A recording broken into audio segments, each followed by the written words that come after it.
This week, two influential business bodies threw their support behind the In campaign ahead of the UK's referendum on the EU. The CBI urged its members to speak out early ahead of the historical vote for the In side.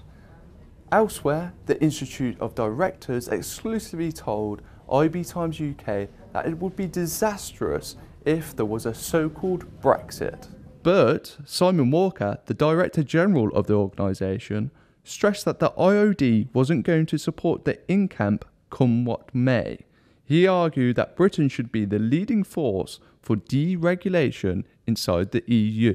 Meanwhile, Daniel Hannan told us the British public would listen to successful manufacturers like JCB and Dyson rather than disgrace banks over the EU issue. The remarks come after Deutsche Bank, one of the Eurozone's largest lenders, said it was reviewing its operations in the UK ahead of a possible Brexit. The news came after JCB chairman Lord Bamford backed the UK leaving the EU. The businessman, whose family have donated millions to the Tories, said Britain could exit outside of the Union because of the country's successful economy. Finally, it looks like the UKIP civil war has ceased after a number of high-profile figures for the party stood down from their senior positions. Suzanne Evans was the latest casualty. She was the party's policy chief and resigned after infighting broke out after the general election.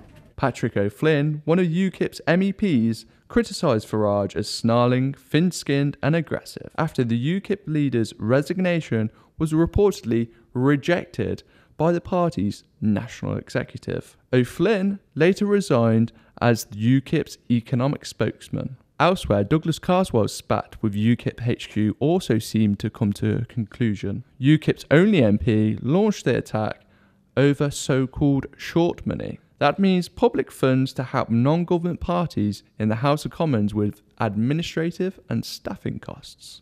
Yesterday, Farage took to the airwaves and said UKIP were united.